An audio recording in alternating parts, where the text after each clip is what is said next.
ضلع گاندربل کے ریپورہ بالا میں محکمہ جل شکتی ڈویژن گاندربل نے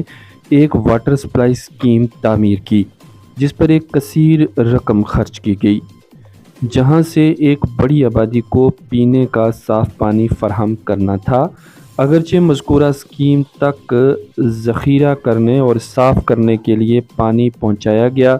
تاہم ابھی تک اس اسکیم کو عوام کے لیے وقف نہیں کیا گیا، جس پر عوامی خلقوں نے اپنی تشویش کا اظہار کیا ہے۔ جل شکتی محکمے کی طرف سے لوگوں تک صاف پانی کی دستیابی کی یقینی بنانے کے لیے ضلع گاندربل میں درجنوں فلٹریشن پلانٹ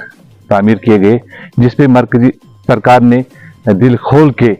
رقم واگزار کیا، لیکن زمینی سطح پہ ان سکیموں کے ساتھ کیا ہوا وہ آپ کے سامنے ہے۔ ہم اس وقت لار علاقے میں ہیں، یہاں پر کروڑوں روپے کی لاگت سے یہاں پر فلٹریشن پلانٹ بنایا گیا ہے، لیکن ابھی تک اگرچہ مکمل ہو گیا ہے لیکن ابھی تک اس کو عوام کے لیے وقف نہیں کیا گیا ہے۔ وجوہات کیا ہے یہ تو اعلیٰ حکام کو ہی پتا ہوگا، لیکن جو اس وقت زمینی صورتحال ہے، کروڑوں روپے کی لاگت سے تعمیر کی گئی ہے، تیار ہے، لیکن چلنے کے لائق نہیں ہے۔ اس لیے عوام کا یہ مطالبہ ہے کہ اگر یہ سکیم چالو ہو جائے گی تو گاندربل ضلع کے درجنوں دیہات اس سے مستفید ہو جائیں گے۔ اس حوالے سے جب لازوال نمائندہ نے executive engineer Jal Shakti division Ganderbal سمیع اللہ سے رابطہ کیا تو انہوں نے بتایا کہ اس اسکیم پر 80% کام مکمل ہو چکا ہے اور باقی کام اگلے 2 مہینوں میں مکمل کر کے اس کو عوام کے نام وقف کر دیا جائے گا۔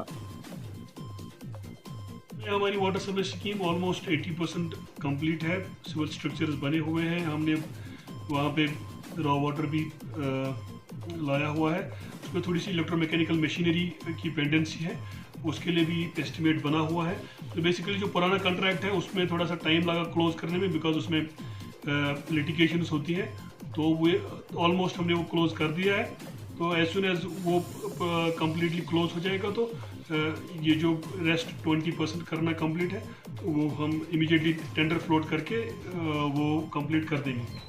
تو کب تک ہو جائے گا امید ہے اس میں it should not take more than 2 or 3 months۔ ہم یہی گزارش کریں گے کہ جلد سے جلد اس سکیم کو چالو کیا جائے تاکہ لوگوں کو مزید مشکلات کا سامنا نہ کرنا پڑے۔ اپنے ساتھی فیروز کے ساتھ لار گاندربل سے میں مختار احمد۔